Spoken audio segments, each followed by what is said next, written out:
Football in Glasgow doesn't pause, doesn't blink, and definitely doesn't sleep. It's a city where headlines hit harder than tackles, where every whisper turns into a roar, and where even the quietest week explodes with drama. And just when you thought the noise couldn't get any louder, Rangers hit the detonator. Out of nowhere, a seismic shift shakes the very foundations of Scottish football. A takeover, a full-blown power move. New faces, American money, fresh ambition, all flooding into Ibrox. It's not just business, it's a signal. The blue side of Glasgow is gearing up for a new chapter, and they're not coming quietly. This is more than just ownership papers and backroom decisions. It's a warning shot across the city. Rangers are done playing catch-up. They want control back. They want dominance. They want to build something that can finally properly rival the juggernaut Celtic has become in recent years. But in Glasgow, every move you make echoes in your rival's dressing room. And sure enough, it didn't take long for the other side of the city to answer. Enter a former Celtic favorite, no stranger to controversy, who decided this was the perfect moment to pour a little more fuel onto the fire. He didn't mince his words. According to him, Rangers can take all the money. They like bring in new directors, shake things up all they want. It won't be enough. He reckons the gap's too big, the consistency's not there. On the league title, that's already staying at Parkhead. With a grin that probably drove half of Ibrox mad, he predicted Celtic would walk to a 5th title in a row. Bold, absolutely. Arrogant, some would say, but in Glasgow, statements like this aren't rare. They're expected. He made it crystal clear if he were inside the Celtic dressing room today, he'd be relishing this moment. Watching Rangers try to regroup, trying to reinvent themselves, trying to climb a mountain that's only gotten steeper. Let them come was the vibe. Let's see what you've really got. And underneath the cocky tone, there's a challenge. He's daring Rangers to prove him wrong, daring them to find a manager who can galvanize the squad to build a team capable of surviving not just a few good matches, but an entire grueling 38-game campaign. And let's be honest, he's not alone in thinking the questions of Rangers are far from answered. The takeover may bring cash, but it also brings pressure, expectations, a new hierarchy, and a fan base hungry for silverware after years of watching Celtic lift trophy after trophy. The margin for error tiny, the room for failure non-existent. Behind the scenes, the wheels are already turning. A new sporting director has arrived. Kevin Felwell, formerly of Everton, is now tasked with steering the footballing project forward. And he's not coming alone. He's brought with him a familiar face, Dan Purdy, now in charge as technical director. Together, they're expected to work hand in hand to build a competitive squad that can match Celtic, not just in spirit, but in quality. But even with a fresh boardroom and new leadership, there's one key piece still missing: the manager.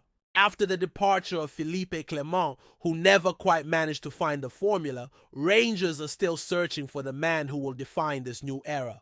Rumors swirl about names like Devon Chilotti and Russell Martin, but Felwell made it clear the decision is close and they're not wasting time. He said himself that appointing a head coach is priority number one. Every day that passes without one is a day of uncertainty. And in Glasgow, uncertainty is dangerous. Still, there's an air of optimism. The new ownership group, fronted by American businessman Andrew Kavanagh and supported by the powerhouse that is the San Francisco 49ers Enterprises, isn't here to sit quietly. They're here to invest, with reports suggesting that £20 million will be made available this summer alone to reshape the squad. It's a statement of intent. This isn't just about chasing Celtic anymore. It's about overtaking them. Kavanagh's arrival comes with high expectations, but also with credibility. Former Rangers chairman Dave King, a man who knows the weight of that responsibility, revealed that before Kavanagh came into the picture, there were serious talks with a Saudi consortium. According to King, they had the money, no doubt about it. But what they lacked was experience, and perhaps crucially a real connection to the football world. King admitted he was hesitant.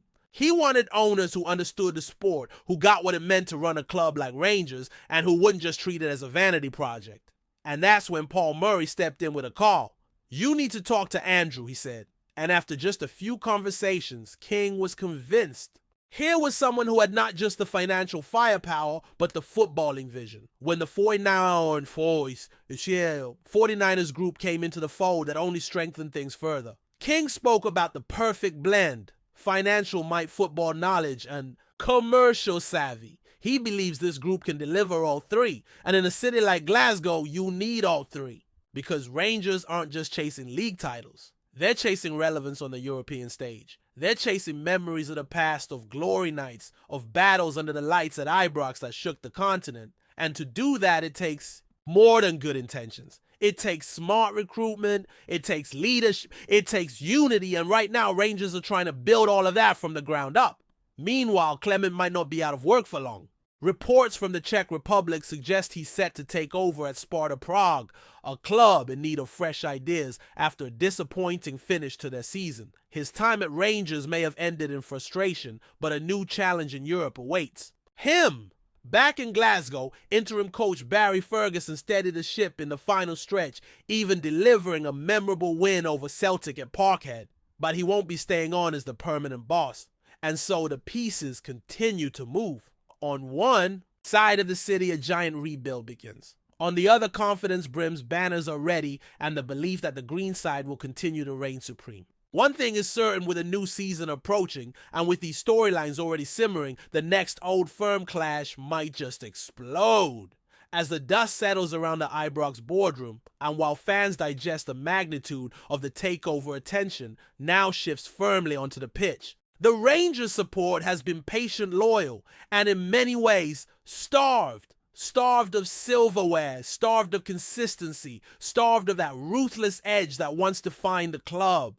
This new regime, with all its American structure and financial muscle, needs to understand one thing quickly: results are everything in Glasgow. It doesn't matter how fancy the press conferences are, how modern the analytics become, or how many commercial partners join the ride. If Rangers are not winning, nothing else matters. And that pressure doesn't just sit on the manager's shoulders. It trickles down to every department, every player, every decision maker. That's the nature of a club where expectation is built into the fabric of the shirt. With the summer transfer window approaching, fast eyes now turn to recruitment. Who comes and who goes out? And perhaps most importantly, who sets the tone for this so-called new era, because money alone won't close the gap. Celtic are a well-oiled machine. They've got momentum, they've got depth, and they've got a winning habit. If Rangers want to seriously compete, they need to be precise in the market, not just bold. That's where Kevin Felwell and Dan Purdy step into the spotlight. Their job now is to build a squad not just to chase but to conquer. The spine of the team needs to be stronger. Rangers need leaders on the pitch. Players who know how to dig deep in the wet, windy nights away at Livingston, and players who won't freeze in front of a full house at Parkhead. And perhaps most critically, they'll need goals. A striker who can deliver consistently, not in bursts. Not in flashes, but week in, week out. The reality is there's no time for sentiment. Some fan favorites might not fit the new system. Some younger talents might be pushed out by incoming experience. That's the cost of ambition. That's the nature of transition. And if Rangers are to avoid becoming a side forever building, then decisions need to be swift and ruthless. The longer they wait, the more ground Celtic can cover. Because across the city, the mood is one of dominance. The confidence there is sky high. And why wouldn't it be the Celtic squad has been settled, disciplined, and has shown it can grind results when it matters most? And behind it all, there's the constant reminder: 4 league titles on the bounce. A 5th would cement an era, and nothing would hurt Rangers fans more than watching their greatest rivals turn this into another dynasty. That's why this summer isn't just another preseason. It's a battlefield. Every signing, every departure, every statement counts. But what might sting even more is the attitude that seems to be seeping out of the Celtic camp. It's not just confidence, it's mockery. That former Celtic player who came out swinging, brushing off the takeover as nothing but noise did more than just poke the bear. He taunted it, and deep down he said what many across Scotland are thinking: can Rangers actually do it? Can they handle the weight of expectation? Can they handle the noise? And can they finally build something sustainable? For the fans, the message is clear. They're ready. They're behind the team. But they've also been burned before. They've seen false dawns. They've been promised progress only to see Celtic lift another trophy. This time, it needs to be different. And perhaps the most crucial figure in making that happen isn't even here yet. The new manager. Whoever steps into that dugout has to bring more than a CV. They need a presence, a plan, and a backbone made of steel. Because managing Rangers isn't just about football, it's about navigating pressure that exists every second of the day. It's about leading a club that's expected to win every match every week, no excuses. And it's about beating Celtic. That ultimately is the bar. Not just challenging them, not just closing the gap, but overtaking them, dismantling them, taking the power back. There's no hiding from it. Firm rivalry is the most intense in world football. It's not just about points, it's about pride, identity, and years of built-up emotion. One wrong move and a manager can become a villain overnight. One bad derby and the fans can turn. That's the climate. That's the reality. And that's why the next appointment is everything. Get it right and Rangers are back in the race.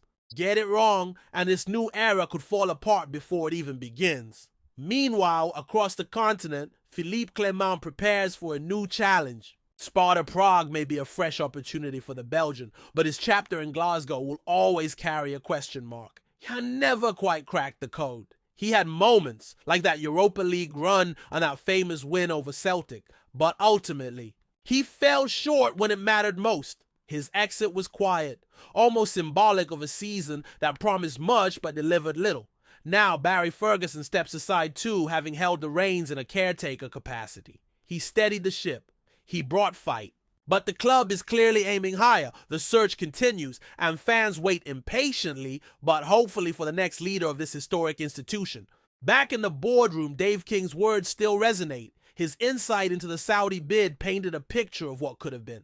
A deal fueled by money, but lacking the substance needed to truly elevate Rangers. And that's what makes the Kavanaugh 49ers partnership even more intriguing. Because it wasn't just about cash. It was about vision, about blending business sense with football logic, and about bringing Rangers back to the top, not as a financial experiment, but as a footballing force. As the days roll on and the summer sun begins to shine over Ibrox, one truth remains constant. The spotlight is back on Rangers. Expectations have been reignited, hopes have been raised, and now it's time for action. No more excuses, no more false promises. The pieces are being set. The game is changing. And with every press conference, every transfer rumor, every comment from across the city, the tension builds. Because this isn't just about a takeover. It's about redemption. It's about pride. And it's about proving that the blue side of Glasgow can rise again. The noise is only getting louder. The stakes are only getting higher. And the next chapter is going to be unmissable. Before we continue, make sure to subscribe to our channel and turn on notifications to get all the exclusive news about Rangers FC. Don't overlook any details about your beloved team. It's crucial for Rangers FC fans. There's been quite the stir in Govan this week as the Rangers faithful find themselves in a state of pure disbelief following some unexpected and rather stinging comments made by none other than Neil Warnock, a man well kent in British football circles. Warnock's remarks have set tongues wagging all across Glasgow and beyond, sparking a flurry of speculation and heated debate in pubs, online forums, and even among some within the dressing room. While no official statement has been released by Warnock since reports suggest that he was overheard criticizing the current state of the Rangers squad, allegedly describing the team as uninspired and questioning their mentality in big matches. It's said that he even hinted at a lack of proper leadership on the park, claiming that the squad lacks the kind of warrior figures needed to challenge consistently at the top level, both domestically and in Europe. Of course, these comments had not been confirmed, but the very idea that a seasoned gaffer like Warnock would make such a bold assessment has left Gers supporters reeling. Some are quick to dismiss it as typical media nonsense, a rumor blowing up to cause unrest, while others are quietly contemplating whether there's a kernel of truth in what's been said. Insiders close to the club, he suggested that some senior figures within Ibrox are none too pleased about the rumored remarks, viewing them as an unnecessary slight against a team that's still rebuilding after a tough campaign. Yet, others believe that if Warnock did indeed make those comments, it might serve as a much-needed wake-up call for the players and the management alike. Interestingly, a few fans on social media have even gone as far as to suggest that Warnock might be positioning himself for a future role within Scottish football. Could he be hinting at an interest in taking up a post north of the border? Stranger things have happened. For now, it remains just that, a rumor, a whisper carried on the Clyde winds, but one that has certainly rattled the blue side of Glasgow, whether it dies down quietly or leads to further drama in the week stay. Calm is anyone's guess, but as ever in Scottish football, it's never dull for long. Greetings, fans. Make sure to hit that like button and subscribe to the channel, as it's greatly appreciated by Rangers FC. And don't forget to share your thoughts on the news in the comments section below. Until the next video, stay tuned.